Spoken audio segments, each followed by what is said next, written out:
WMDSF magazine, reporting live at Power 105.1 with Angela Yee. How you doing, Angela? I'm doing well. How are you? Good. Can't complain.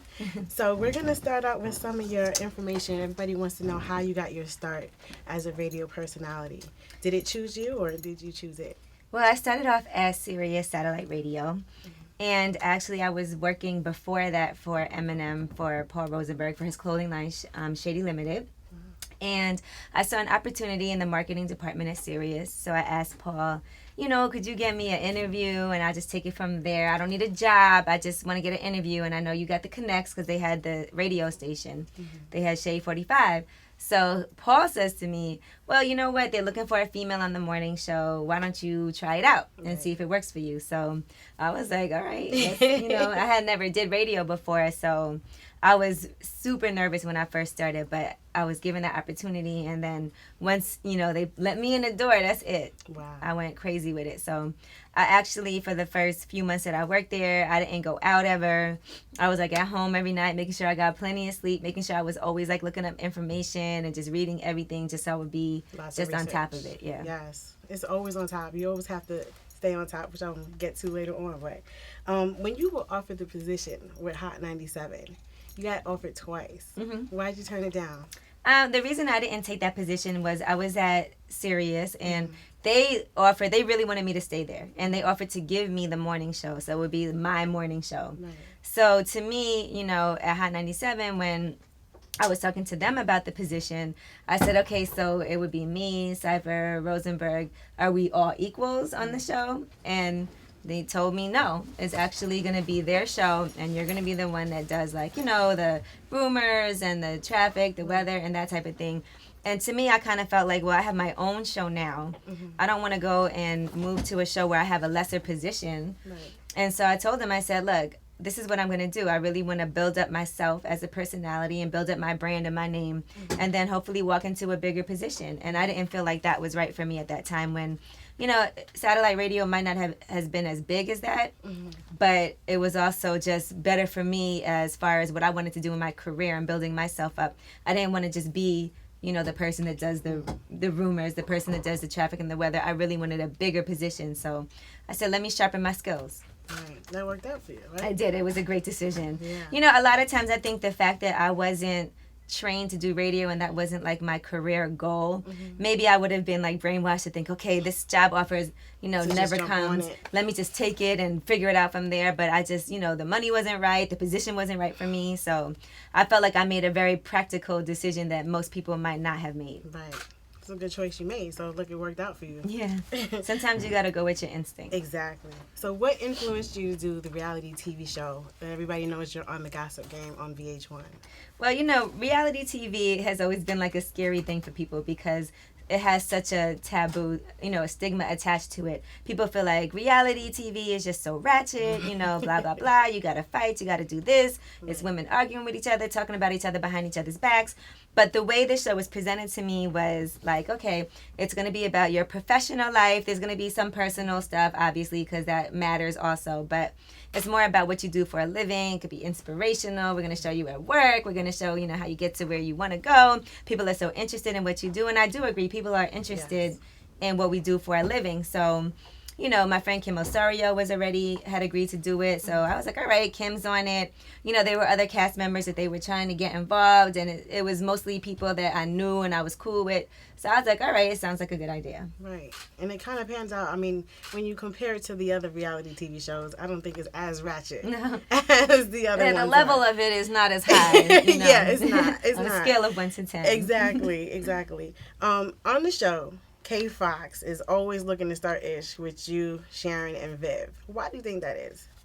I'm not sure. I mean, people have a lot of speculations of what they think it is. Mm-hmm. I mean, I think for me, naturally, we were pitted against each other from the very first episode. Right. But I do feel like, she might have something personal against me. It might be a professional thing. I don't know if it's a personal thing.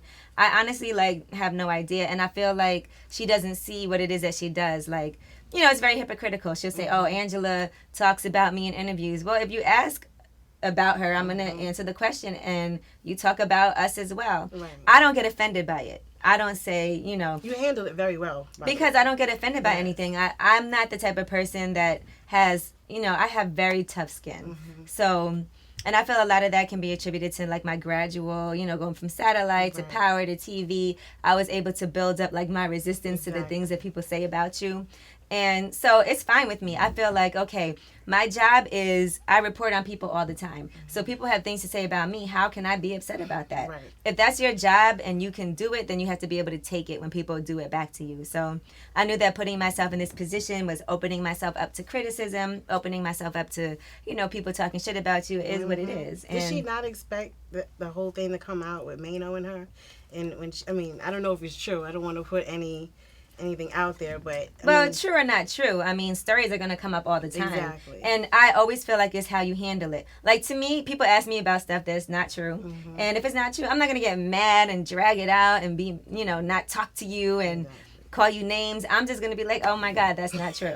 You know, and it's not that big a deal. Didn't she start it first where she was talking about everybody else and, you know, she called you fake and she called Sharon conceited and Viv a bitch. Like, yeah, and I think calling somebody, you know, I don't care if you call me fake, whatever, it doesn't bother me. But to call Vivian a bitch, I feel like that's such a harsh word to use. Exactly. And if you're a person that's always talking about like female empowerment and, you know, as a woman, you have to be this and you have to rise and we put each other down and you should know better. I think you should know better too. You know what I'm saying? Like, how dare you call another woman a bitch? You won't hear me talk about people like that. Like, even on the show, you don't hear me call anybody a name. I don't address anybody like, oh, you look this or you look crazy or whatever.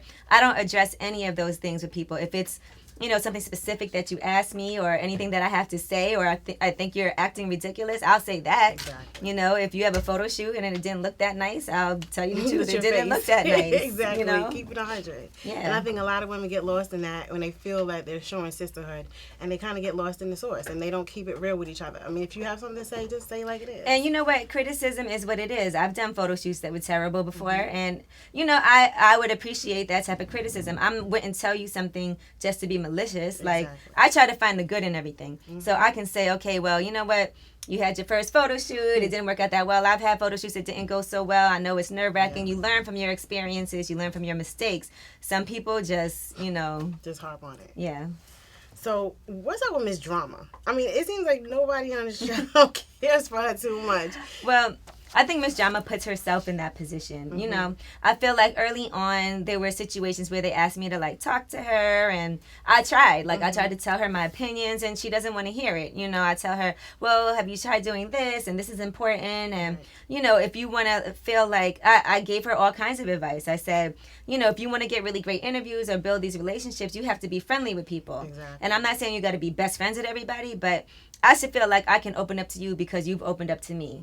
But she doesn't want to divulge anything about her own personal life. That's why, you know, I may be talking to her, oh, are you dating anybody? Blah, blah, blah. Like, let's get more comfortable with each other. Let's have a fun rapport. Right. And that way, if you need anything from me, if I need anything from you, I could feel like, okay, I don't just know you, but we have some type of chemistry. Some type of relationship with each other where we've had some fun. But that's not what she wants to do. Right. She seems like she's burning a lot of bridges on that show. She is. And I think that she just, you know, she is very focused on this is me, this is about me, this is what I'm doing, and not really realizing that there's a way to go about it. Exactly. You know what I'm saying? Exactly. And just even the whole thing with Vivian, like she was talking about Vivian so badly, and then wondering why Vivian doesn't like her, but it's like she knew what buttons to push to make Vivian mad and then try to turn it around like she was a victim. Right. You know, or showing up to Sharon's birthday party and just coming in there and, you know, talking to her and talking crazy to her at her birthday party that you weren't invited to. And then what do you think is going to happen? Like, that's just not a cool thing to do. Exactly. Have they rectified things since then? No. I didn't see that was They don't like each other. So at K Fox's party, you were confronted by Rosenberg. And he made all these accusations about you telling the media that you guys got into it or he was trying to get with you. And to be honest, I thought he was quite thirsty because even though he was talking to K Fox and he was saying, oh, well, I don't know this girl, and he was describing your breast and all this other stuff, but he sounded like he was interested. Well, you know what? First of all, you know, there's just a lot of mistakes that on that episode there was just a whole lot of things with Peter Rosenberg. Number one, I know for a fact that he was saying, oh, I'm going to turn up, the cameras are on. I saw him like a few days before that. Wow. I've seen him several times. The story that he's talking about was like 2.5 years ago. I didn't care about it then when it happened. I don't know who put the story out. I've never sent a story to media takeout before in my life. Like, why would I do that? And number two, you're not even a celebrity. Like, who cares? Right. Like, does anybody care who Peter Rosenberg is? No one cares about you. That's what I was thinking. So my whole thing was, why would I even do that? And so when the story came out, he was like, well, maybe you didn't, but you didn't address it. Why? Why would I address it? No one cares. Like, I don't even care about the story. Do you think he was using this as a platform to make himself a little bit more relevant? I think he was just trying to get some camera time, because if I've seen you in the past 2.5 years, you know, out and about several times, and you've never mentioned it to me, and you've come up to me and said, oh, congratulations on everything, and try to give me a hug, then don't all of a sudden bring up something that happened years ago just because you see cameras rolling. Like, to me, it just came out of nowhere. I was like, yo, what are you even talking about? What is this guy talking about? Right now, I don't even think about that story. It's so, like, nothing to me. And then, you know, I just feel like sometimes people like to do things, like he'll do that on camera and then see me again after that out and about and try to talk to me. And it's like, dude, you got to be consistent. Like, if you want to act like that on camera, then just act like that in person. I don't just turn on and turn off when certain things are happening. I'm very consistent. The way I treat you when the cameras are rolling are going to be the same way that I treat you when I see you in person. I'm not going to act, you know, crazy. Oh my God, you did this. And then when the cameras are rolling, like, hey, can we talk? I want to be your friend. Like, no, we're not friends. It don't work like that. Yeah, we're not friends. Just be for real. And just Kate Fox was just feeding off of that whole situation. Oh, she loved it. Yeah, she sparked it and then tells you to back down. Like, why are you starting this? Like, she's the one who was trying to instigate this whole situation. No, I think she definitely really enjoyed that, you know. But, I mean, it is what it is. It probably made the party more exciting for her. Probably did. That was the most exciting thing that happened all night. Exactly. After you guys left, the whole party was like over. It was over. Done. Yeah, it was basically done. So, on the episode of The Gossip Game, Kim's husband, Keno, he informed her that men could care less about women's opinions when she talked about her upcoming panel. And he was very adamant about the fact that nobody cares, no man cares about what a woman's opinion is. What do you think about that? Well, I think Keno was definitely over-exaggerating and being super harsh about it. I don't think that's true. You know, I think that in general, as people, we have very short attention spans. So it is true that you have to keep on doing things. Like, a lot of people, if you watch video clips, they're 2 minutes, 3 minutes long. So it is hard to keep people's attention, whether you're a male or a female. Just in general, yes, you have to, you know, make sure that things are exciting and things are happening. It can't just be something that's just is just my opinion on something. It has to be more than that. So it is true that you have to really, you know, spice things up. Right. Okay. In the hip hop industry, as a woman, do you feel that you get the respect that you deserve? I mean, you know what? I always am looking to, like, feel that I can achieve more and do better and bigger and better things. But I'm also very humble. I don't expect that everybody knows who I am. I don't expect that, you know, people think I'm the best thing in the world. People are going to like me. People are not going to like me. And I think that's important for people to realize. Like, the more you put yourself out there, the higher the number of people that don't like you is going to be. Because the more people know you, there's going to be more people that like you.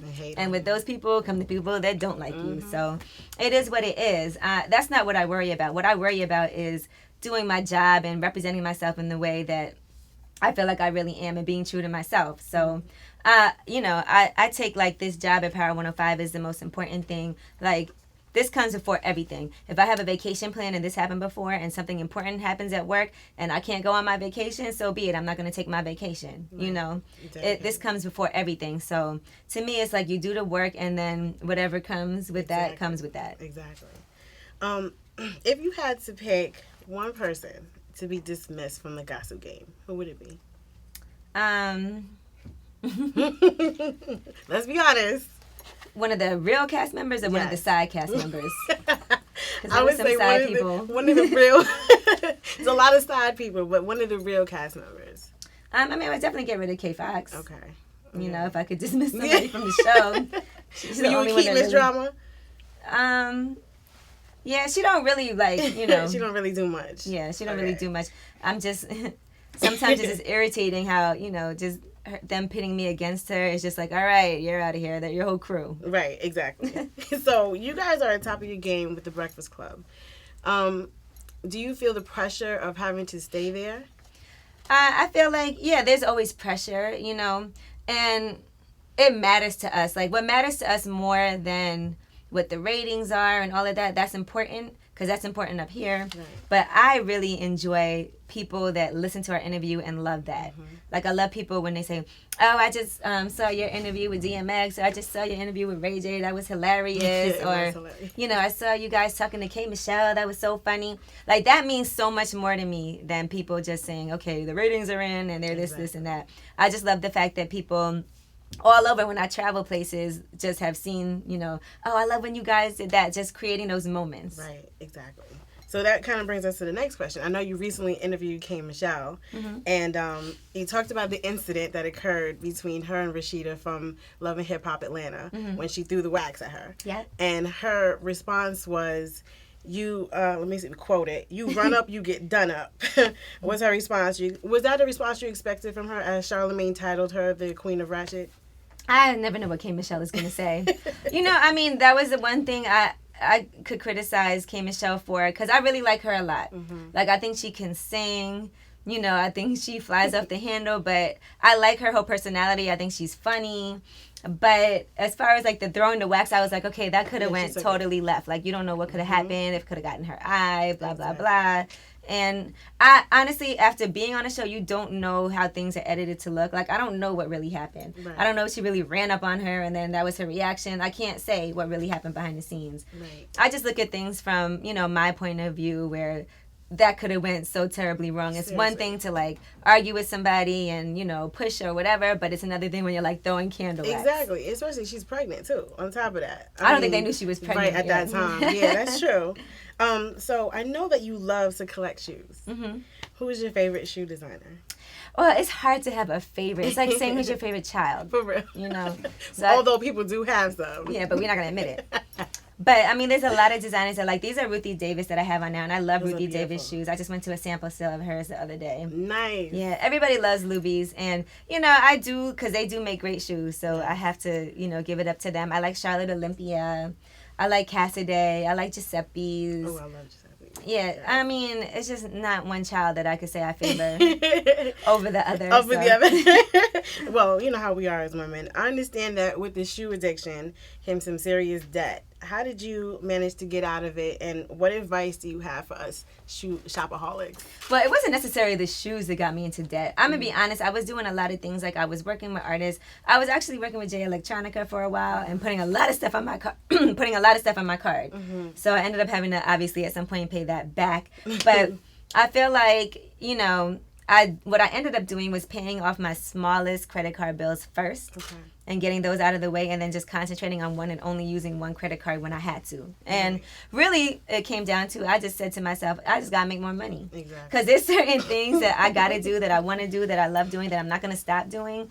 And because of that, I said, I got to get up there, get out. And if I want to, you know, be able to do certain things, travel and shop and, you know, invest into my own future and career and certain classes that I want to take and equipment that I want to buy, then I got to make more money. Exactly. And so I went ahead and did that. I have all my side hustles, consulting, got a job, got more money. When I was at Sirius, I went in there, I said, I need a raise, you know. That's right. And I sat down and I chronicled everything that I did. I had all my press that I had, like everything. And I was like, I deserve a raise. And I actually did get it. I got like a 40% raise. Wow. So all of those things help, and you got to know your worth and ask for what you deserve. Exactly. So. That's important, because a lot of women don't. They feel like, this is what I've been offered and this is where I'm going to stay. Right. You can't think, okay, this is my salary. How am I going to make myself pay this? I said, I just got to figure out how to make more money. Exactly. And that's what really did it for me. We all hustles, right? So what quality, let's skip that. I want to get into your personal BI just a little bit. Okay. So do you believe in love at first sight? That's hard to say. I mean, that's never happened to me. I believe that you could look at somebody and be like, okay, I like him, so probably something's going to happen. I believe in a chemistry. Yes. You know, like immediate chemistry, but I don't know if I would call it love. Okay. Is it wrong for a woman to have sex with a man on the first date? Have you done it? And did it cause the relationship to go sideways? I've never had sex on the first date, and I've also never had a one-night stand. Wow. But I don't think there's anything wrong with it. Like, I have friends that have had sex with guys on the first date, and they ended up staying with them for years and years and years. True. And then you have people that hold out, and they don't end up being with that person at all, you know? So, exactly. I mean, guys do enjoy a bit of a chase, but, you know, who knows? You might be away somewhere and having the most amazing day of your life. You know, that's never happened to me, but... and it could happen. I don't judge based off of that, you know. I mean, some guys, they'll tell you that it doesn't bother them, but I'm sure they think to themselves, if she just had sex with me on the first date, I'm sure she does this with other guys. With other guys. Even if you don't, you can't even say, oh, this doesn't normally happen, because it just sounds corny. Exactly. So, you know, I don't think there's anything wrong with it, though. I just haven't had the opportunity to do it. Oh, my God. All right, so what qualities do you look for when dating a man? Well, I like guys that have a good sense of humor. That's really important to me. Mm-hmm. And guys that are smart and that are very ambitious. I can't stand a guy that is in a certain place and very content to be there. I want him to be just like me, always trying to figure out what's the next thing, you know, that I could do.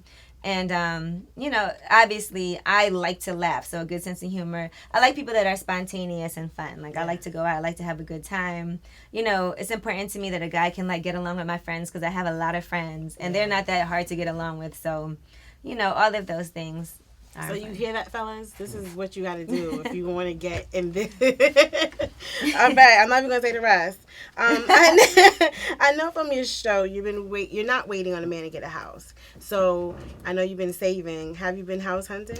Yes, I do. I look at houses every day. It's so tough. I feel like I don't know if I'm gonna be able to buy a house in Brooklyn, but you know, I'm getting closer.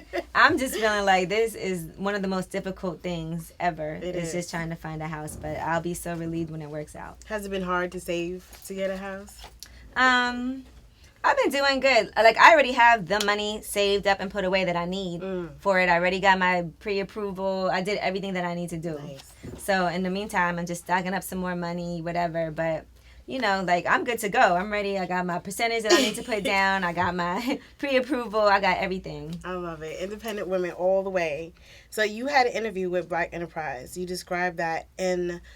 a little, sometimes you have to go backwards in order to go forwards in the big picture. So can you explain that? And also, what would you do? Would you do it again? Like how you handled your situation with the money and everything like that? Yeah, I would definitely. I feel like I did a good job. I learned a lot of lessons along the way. But I did go from making a lot more money to going to work at Sirius and making a lot less money. Right. So that was important, though, because I struggled a lot for, like, you know, a couple of years because of that. But it was important because you have to see the bigger picture. Do something that you love to do. Exactly. Because you might start off down here, but if you enjoy it and you love it, you're eventually going to make a lot of money doing it. Exactly. You know, and you'll figure it out. But, you know, I always tell, like, my interns that we have and the younger people that I know that aren't making so much money right now is that part of my life when I really was, like, struggling, like, trying to make it on $10 a week and all of that, when I had no money, it was really a fun time. Really? Because you get very creative. Right. It's true. You do have to get creative. Yeah, I was so creative during that time on figuring out ways that I could, like, make sure I got to eat every day, going to events because I knew they was going to have free food, you know. Exactly. And just, like, you know, just going out with people that you're like, okay, let me go take this meeting because I know it's going to be a lunch involved. We should write an article on that. How to budget and make it stretch. How to make your $10. Yeah, I was making my money stretch, like, some way, somehow. But it all worked out. And it was really fun because, you know, during that time, most of my friends, we all didn't have any money. Exactly. So it wasn't like I was alone. It was like we was all like, okay, come over. We're going to have ramen noodles. Let's put our money together. I think everybody lived up for some ramen noodles, especially throughout college. So we've all had our heart broken at some point. Tell us about your biggest heartbreak. I think, you know, I had, like, a terrible relationship with my ex-boyfriend. He was the worst. I was with him for, like, 4 years. Wow. But, yeah. But, you know what? It was his birthday, and he had left his email, like, open at my house. So I was like, let me take a look. But... uh-oh. We know how that goes. Yeah, it didn't end well for him. So I had to call him and be like, yeah, you know what? We're not going to go to dinner tonight. But I'm always very calm in things that I do. Right. So even when I addressed it with him, I already had my suspicions. And I think the problem is that no guy is going to admit that they're cheating on you. Sometimes, and I told him, I said, look, I'm sorry that I did that, but you did so much grimy stuff. Like, He called me by accident from another girl's house, and I could hear that, and he would be like, "No, I didn't." You know, it's just you just deny everything. So I was like, if you would have just maybe been more honest about things, I wouldn't have felt the way that I felt. But I think sometimes as women, we feel like we need evidence. And I always say, if you aren't prepared to leave somebody, then don't bother going through their stuff, because you're just going to be mad. And if you're going to stay with them, what was the point? If you can say to yourself, I'm going to look at his email, and if I find something in there that is undeniably he's cheating on me, I'm leaving him, then that's the only reason you should do it. And to me, I was like, if I see something in here that confirms my suspicions, I can't be with him anymore. And you felt it. You had that gut feeling like something was going on, right? Yeah, I didn't know he was that bad, though. No. Whoa, what did he do? No, he was awful. Oh, jeez. But you know what? It's funny because it would happen a few years ago. We're cool now because I'm so over it that I could, like, still be friends. Yeah, at first I didn't talk to him at all, but now because it's so over and done with, like, you know, How do you feel about that? Because I had a couple of my girlfriends talking about the fact that of being friends with your ex. Do you think it's possible? I don't think you could be friends with them right away, like when you first break up. But, you know, if later on down the line, once you're over it, you've moved on, you've dated other people, you could be cool. I wouldn't really even consider him my friend like that. It's hard because, like, you know their families, and, you know, like his sister, his cousin might still hit me up, and his nephew, who I've known since he was a little baby, you know. So all of that, you feel like, okay, I'm not going to be a jerk to your whole family just because we're not together anymore. So, you know, it is what it is. But I think that just right away you can't be friends. Exactly. Are you dating anyone now? Yeah, I date. I love dating. So, yeah, I'm having a good time. You having a good time? Enjoying that single life? Yeah, I'm enjoying it. You know, I mean, I'm definitely dating somebody that I like a lot, but sometimes you don't know how things are going to turn out. And I'm very cautious now. Like, if I'm dating somebody, before I'm going to be like, okay, that's my man, I got to feel like 95% certain that this is going to work out. Exactly. I mean, you never know for sure what's going to happen, but I got to feel like the odds are in my favor. Exactly. I agree. I know that you have some West Indian in your blood. Where are you from? Well, my mother is Montserratian. So, you know, Montserrat is right next to Antigua in the Lesser Antilles. And actually, my grandfather, you know, he used to live there. And then the volcano eruption happened. So everybody had to evacuate the island. Wow. And he moved to Miami, which I don't think he liked it that much in comparison. But it's a beautiful place. Like, I would spend, you know, all my Christmas vacations there, my summers there. Wow. For months at a time. It's so, I actually have to get back there sometime soon. But it's hard for people to live there now because there's an active volcano. That's crazy. I would like to go there. Is it a small island? It's really small. Like, you could walk across it. Is it smaller than Bermuda? Have you been to Bermuda before? I've never been to Bermuda, but I would think it is. I would think it is. You know, it's just sad because I think, like, even when it happened, a lot of people couldn't move back into their homes, and they didn't get the insurance that they were supposed to get because it was such a disaster. So it was just a difficult time because he had retired there and built, like, his home from scratch. Like, when I was little, I was there watching them move each, you know, thing to build the house. So to leave that behind, that has to be hard. It was so beautiful. I felt really bad about that. Well, maybe he could go back one day. Well, he passed away. Oh, I'm sorry. Yeah, but sorry. It's okay. All right, so I know as a West Indian myself that we have a little pepper sauce in our Where are you from? Trinidad. Okay. You Trinities are crazy. I know. How old were you when you had your first kiss? Oh, you know what? It's funny. The first time that somebody kissed me, I didn't know what it was. Because I was in 6th grade, and this boy tried to kiss me and I do like a pet kiss. He tried to tongue kiss me, and I didn't know what it was. And I was like, "Why are you licking my mouth?" I was like disgusted. I went to the water fountain. I like scrubbed my mouth. I was like, "This is so disgusting." I bet you were traumatized. I didn't, because I had no idea what it was. And then I told one of my friends, I said, "This boy just licked my mouth." Oh my God. And she was like, "Oh, he tongue kissed you." And I was like, "That's right." That is nasty. I wouldn't want that to be my first experience. I didn't know what it was. I was a late bloomer.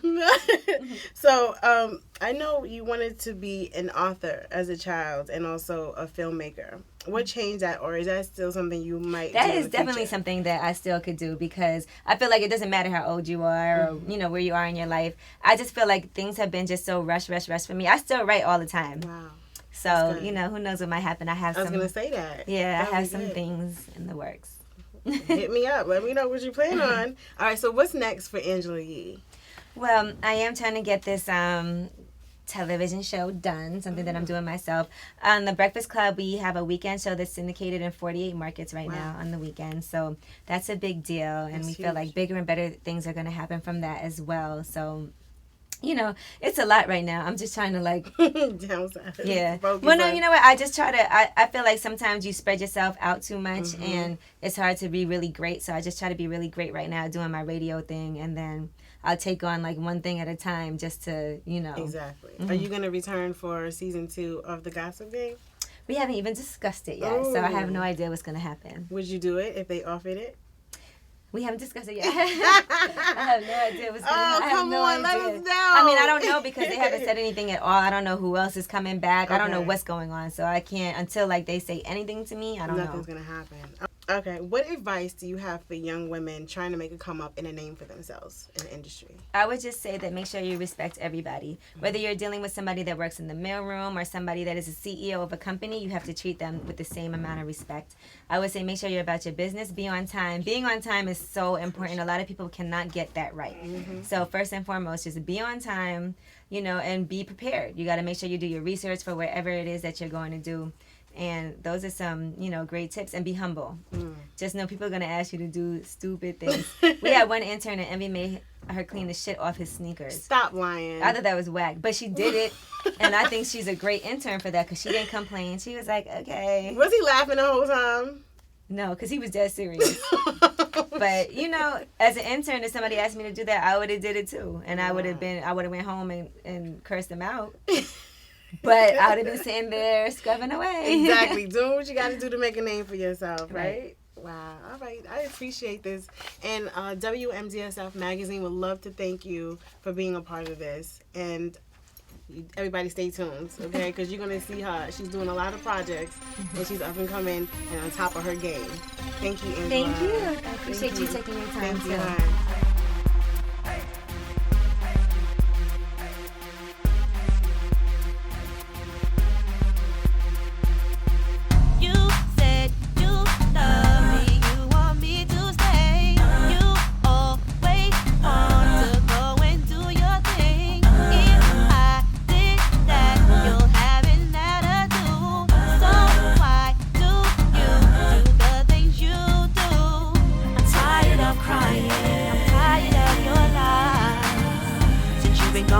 Everything's been working out with me just fine. No more drama, sleepless nights. Boy, it's over